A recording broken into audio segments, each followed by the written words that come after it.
Hello, my name is Kevin and welcome to the Love Decanters channel. So this is part 5 of my visit to the Glass and Ceramics Fair at Cranmore Park in Solihull in Birmingham. And yeah, so still more, no modern glass, more vintagey kind of glass. And I did buy something in this episode, yes, and there was something I wanted to buy, and then yeah, what happened? What happened was I think my wife said no. We're going on holiday, you need to save your money, so maybe if it's there next time, because I did really like it. Yes, I did want it quite badly, and I already planned how to rearrange things if it's still there, so we'll see, we'll see. Anyway, let's get on, have a look at some glass. I don't know who made these, but they are super quality. I love this one, and that is nice, yeah, these are good. Got some Medina here. This is really nice. Axe bars. Yeah, I've not seen this before. I've not seen this before. And I've not seen this before. Very nice. He's got a lovely big axe bars here as well. So yeah, he's got some really top-notch Medina. He's got one of these squiggly things. I don't know what you describe them. Knots, I suppose. Matafa do those as well, but I think the colours of that one look like it's Medina. So I've been hunting around for Medina. They're either known as fish vases or axe head vases, and he's actually got both the names on here. And he's got one that's signed 1979. Yeah, so here it is. See how it's made. It's kind of like you blow this middle piece and then you dip one way into the molten glass and put something down one side of it, and then you dip the other way and you kind of squidge it in between, so it makes it into this flattened shape. I imagine they're using wooden boards or something, or maybe metal flat pieces or something like that to create this shape. And yes, and the middle is also cased, so what they've probably done there is they've blown it in blue and maybe put a clear layer on top of it or something. It's got texture into it, so they've done a few things with the middle piece, and then the edges are clear glass. So yeah, he's got £295 on this one, and I think it might be, looking at the sizes he's got down, it's a bit bigger than the one we were looking at.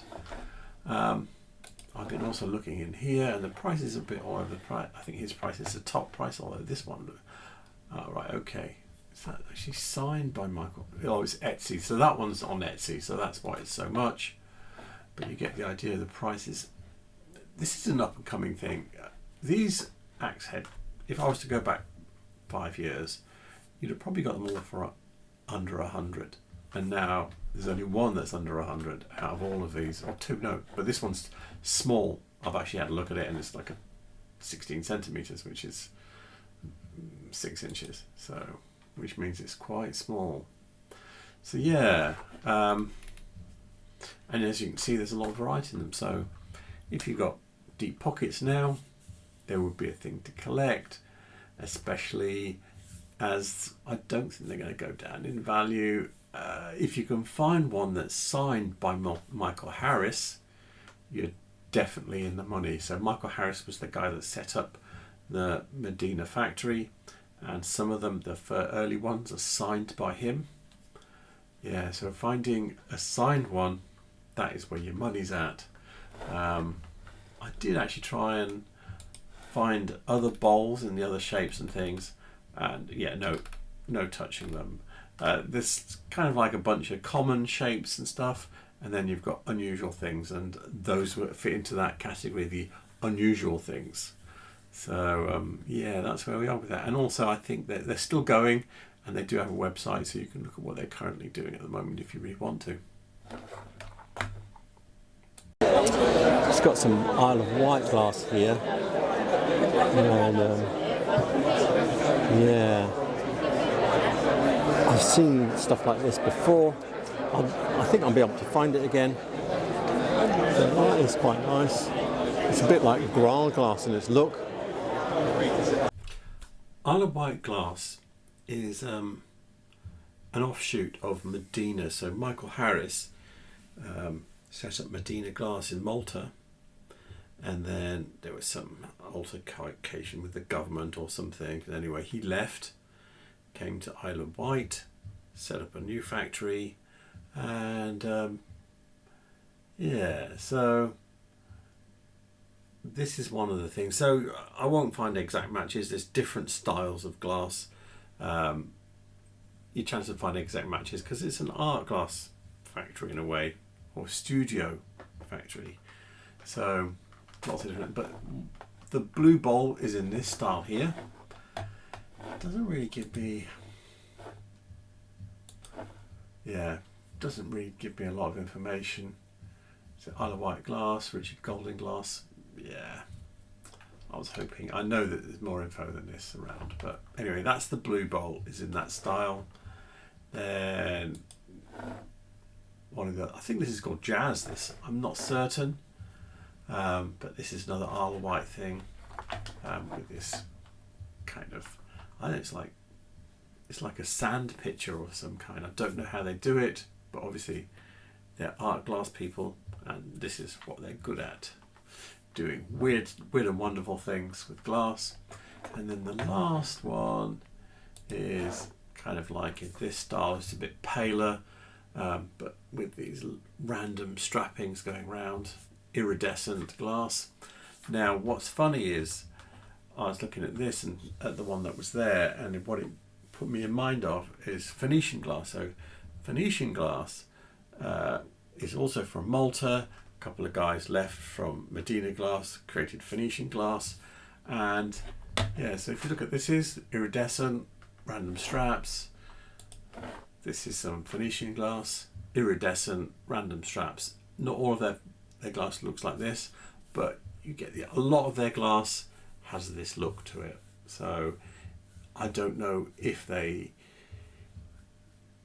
did this independently, whether they were already doing it in Medina when they left, whether something they created, whether they saw Michael Harris do it in Isle of Wight and they copied it. I don't know, but I think it's a bit suspect on one of their parts that they're both doing this iridescent random strapping glass. Not suspect. They're influencing each other. That's the word I should be using. This is a nice stand. I know the lady that's got this stand, and she's got some nice things. And first I'm going to point out Stromberg's Heighton. Nice ring vase. Then we've got a lovely bit of Powell. Another early bit of Powell. Really nice. And then same company, still dame time, Whitefriars dimple vase.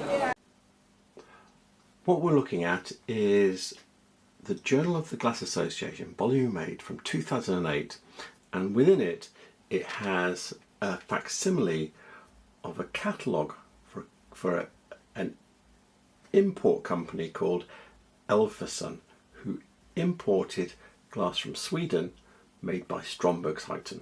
Yeah, I know, that's a big mouthful, but it is what it is. Anyway, the vase, the hooped vase we're looking at, is this one here.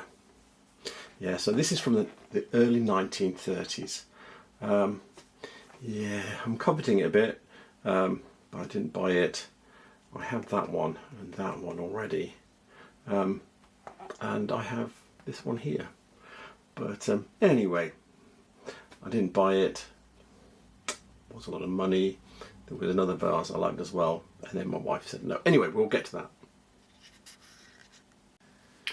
The book we're looking at here is Whitefriars Glass, The Art of James Powell and Sons, and by Lesley Jackson. And yeah, so these here are like the little vase that we saw, only but without the stem on them. So just think of that, just crunch down. So it's simpler form. There are some others on the page, but these are the ones where the bowls are like the ones that we're looking at. I don't even know if you'd call them bowls. They're like handkerchiefs, aren't they? Sort of all fluttery. So there are ones on here where there's no stem, but they're all much simpler bowls. So it's kind of like between these two. One of the problems we have is we've got this book, and then there's a massive gap in the catalogues that we have, which we have an 1860 catalogue, and then we have a 1931, and these are all in there. So if it's not in this book, you're going to struggle to find an exact match. So, but I'm happy the way that looks. It is a combination, I think, probably of this one most closely, where the bowl looks like this. You've got your little mirrors there on the base of the bowl, and then you just don't have this this stem. It's just like it's sitting straight on it. Oh, and this is 1880s to 1910, designed by Harry Powell. I moved on a few pages, and yeah, we've got these glasses here. None of them are exactly the same as what we're looking at again. This is a bit like this to here, just that this second knob here, the lower knob is stretched. In fact, it's a bit more like that knob there. So if you were to switch the bottom half of that one with the bottom half of that one, between them, they would make that glass. And yeah, the dates on this, designed by oh no, hang on, not that one, 1905 to 1919, again by Harry Powell. This is the whitefriarsglassworks.com website. This is the catalogue for 1978, and here is the little vase we were looking at. It was in the colour aqua, which is actually generally it's a rarer colour. I don't know if it is in this case. I've not seen this vase very often to really know that. I've seen this one more often, and it's usually gold amber. And I did have to cheat to find this because I thought these were earlier, and I was just like going through catalogue after catalogue after catalogue, and eventually I cheated and I went to 20th Century Glass, and yeah, he then told me that it's in the last two catalogues. So and seeing as I'd started in the late 30s and I'd got through to the 60s and thinking I'm not getting anywhere here, I knew what it was, but I didn't know what year it was. Anyway, so I'm glad I did this, but just thought I'd show you that. Look at this lovely Lotes Crete Papillon 1901. We can try and look this up. Look how beautiful that is. Look at that. It's fantastic. So the label there said that the vase was Lotes Crete Papillon. So papillon's French for butterfly, by the way, just in case. Yeah, so I thought I'd do a couple of sources that I've got. So this is the acrylicglass.com, and yeah, I think this is kind of like a little dimpled vase I've got here. This is as big as the picture goes. You can see it's got a similar kind of splodgy, iridescent texture. And then I went to Lotes.com, which is another collect website, and they have a decor bit and Crete Papillon, and I found this one here, which also has this dappled iridescent pattern on it. Colour wise, the colour of the vase that we were looking at on the shelf is somewhere between these two.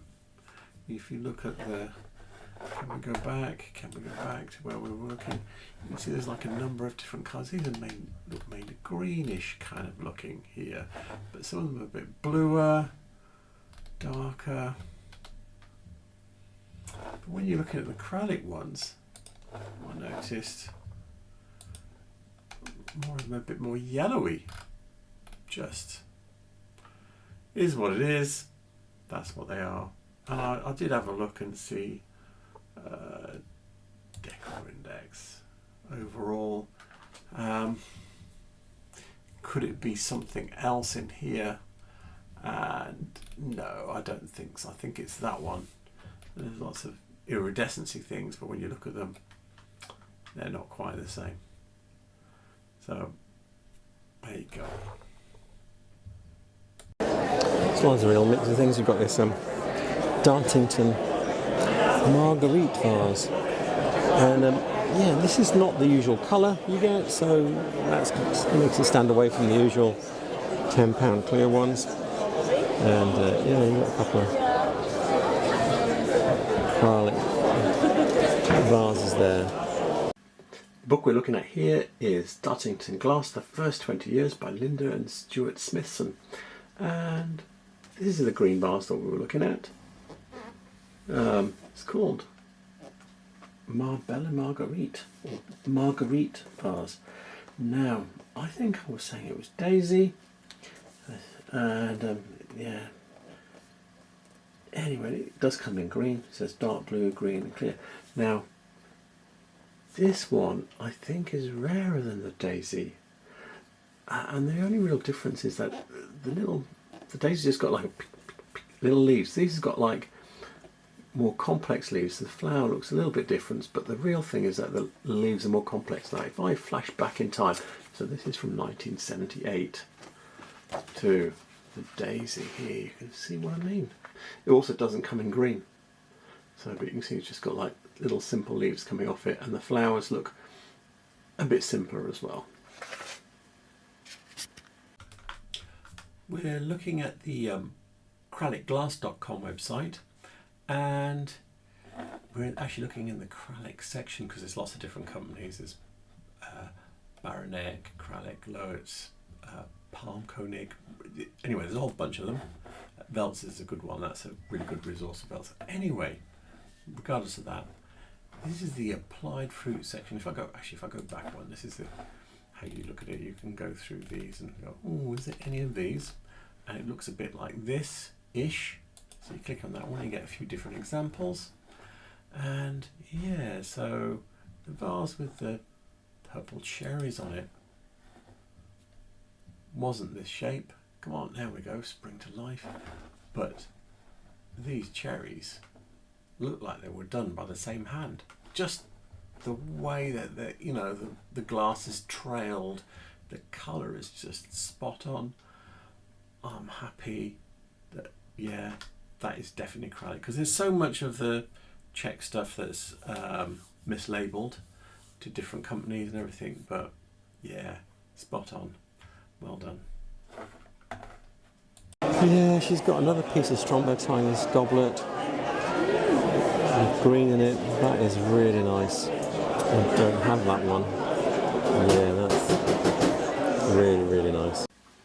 So we're looking at the Journal of the Association of Glass, Volume 8, 2008, and we're back with the Elverson catalogue, which is Stromberg's Heighten Glass, imported from Sweden, and the goblet we're looking at is one of these. Now that looks like a different shape, but if you look down here it says liqueur, sherry, claret, goblet, champagne. So I think that's a champagne because it's more flute-like. And they've also got cocktail here. Goblet is 17.6 for a dozen. Yeah. So and yeah, and the patent number is E.651. And yeah, I really like that. And yeah, I bought it. Here it is. Yeah, so I have some of the other things. There's another goblet called a Sarah goblet, I think, and I've got some of those, but I didn't have this one. I've never seen one. I've only seen it as, I knew it was one of these. I've never seen one in real life before. And yeah, I splashed out and bought it. It's really nice. I'm very happy with that. yeah, I've got a couple of other bits on this page. I've got some of these, and I've got this one as well. And I think this is a page I don't have much on. If I go to the next page here, I've got that one, that one, that one, that one, that one, and that one. So yeah, that's what my collection is normally like. Anyway, that's enough of that boasting. I thought I'd give you a better look at this glass that I bought. So here it is. It's got, this colour here is called straw, and they call this one green. But yep, it has a polished pontal. So this is from the 1930s, and yeah, and it's, oh, it doesn't ring, but oh, it's quite thick. It doesn't ring that well, but it is. Well, you can see this optic effect here, so it's quite thick just around here. Yeah, so, but that doesn't really encourage me to think, doesn't that have that high lead content? Anyway, this is the glass. I do like it. So, yeah. Got a set of emerald, I think, 2481 cherry glasses, 1942. These became the M74 and lost the stems. Yeah, these are quite rare. This is a rarer colour, and obviously I think they made it from 38 to 42, so rarer shape too. So we're looking at the whitefriarsglassworks.com website, and we're looking at the catalogue for 1938. And here we are. So we've got the 2481 goblet glasses here. These are the same shape. Now, it only comes in flint, gold amber, and sea green. Okie dokie. So skip forward, because those were an emerald. Skip 40 a couple of years, and flint, gold amber, and sea green. So still no emerald. Now that was the end of it. After the war, it became the M47. In fact, 1942, it became the M47. 74, sorry, get it right. 74. And yeah, it lost the stem, so the glasses didn't look like that at all. And then they reappeared in 1970, labelled as Apollo. Okay, same glasses, but in flint only. So what we have there is some off-catalogue glasses, and this is why you go to a specialist fair. You're looking, if you're a collector and you're looking for something unusual, something nobody else has got, that's maybe not necessarily unique, but this has got to be super rare because I've never seen them in that colour before. I've had quite a few pass through my hands, and yeah, so something very unusual. Even when I saw it, I was thinking, oh, I don't remember that colour, I've never seen it before. But yeah, that's because it's not even on the catalogue. And another Stromberg's hardened by Stromberg's Heighton vase. It's very subtle, this one. It's got like pulls in different directions. I have this one, so yeah, it's still nice though. I thought rather than get out the Journal of the Glass Association, Volume 8, 2008, I'd show you one that I'd already bought. So yes, I didn't buy this one. Well, I didn't buy it at the fair. I already had this one, which is why I didn't buy the one at the fair.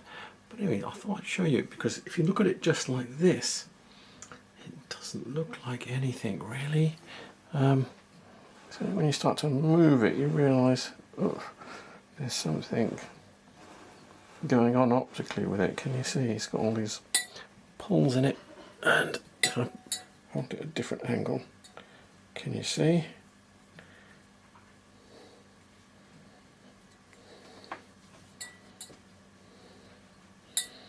It's got polished pontal, but I thought I'd show you that. A bit of wear because it's from the 1930s.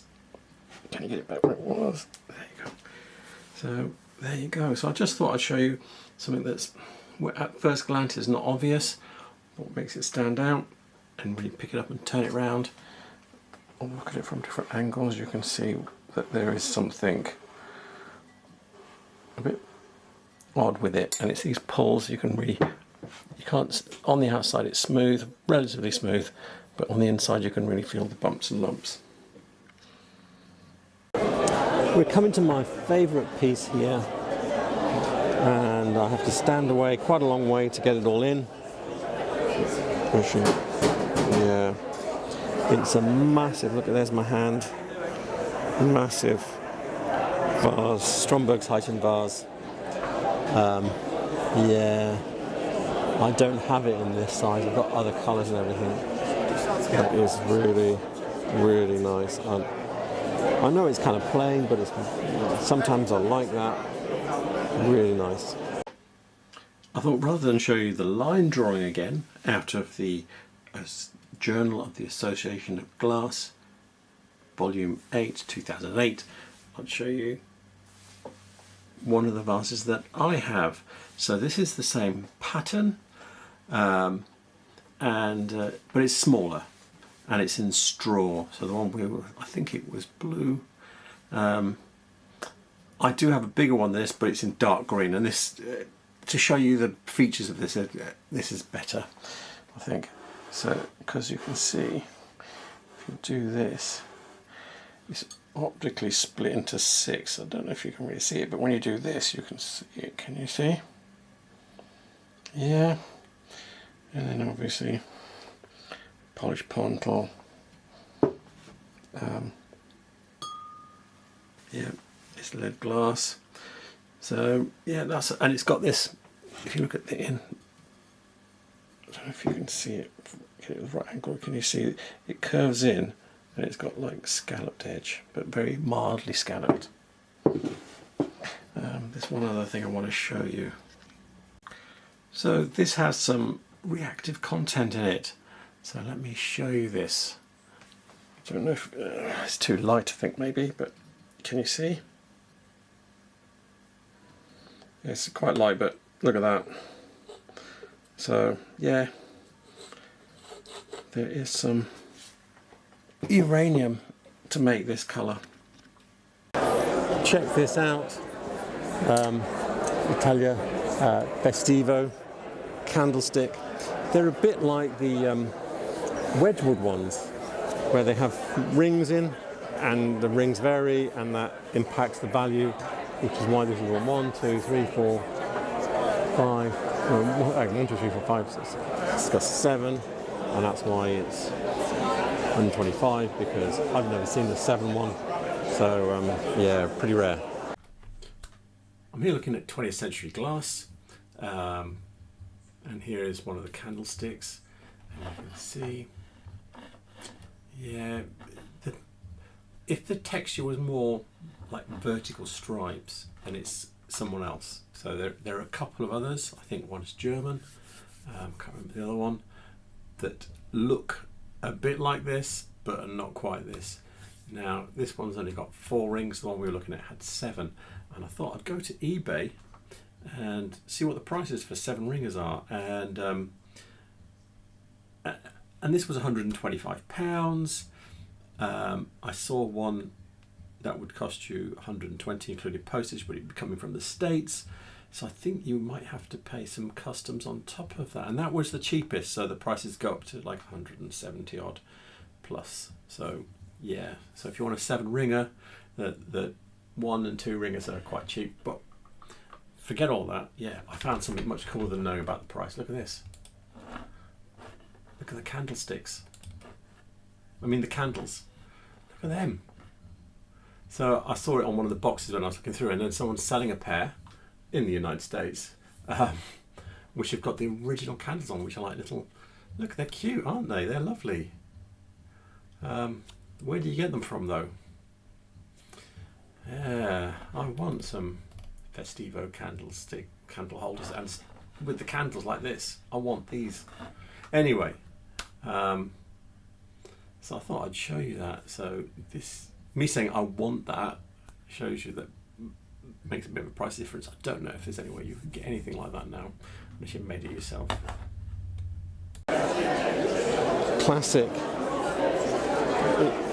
Italia Tapio Ricala Neva decanter. It's cork stopper, but it's got the label on it. Oh, she's called it l'Italia. Oh, better than know. So I thought I'd show you something that may seem inconsequential, but makes a big difference. So the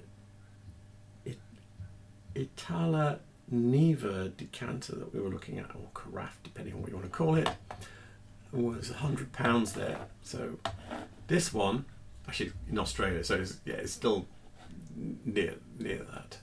It's still £90, but it's got no label. It's got the cork. The cork looks a bit AF, a bit dark. This one, no cork and no label, £22. It's still in Australia, and it's like £40 to ship it, but yeah, forget that. But yeah, so here's one in the US. So it's still £100 plus customs, whatever that's going to be. So that's with the cork and the label, and the cork looks decent there.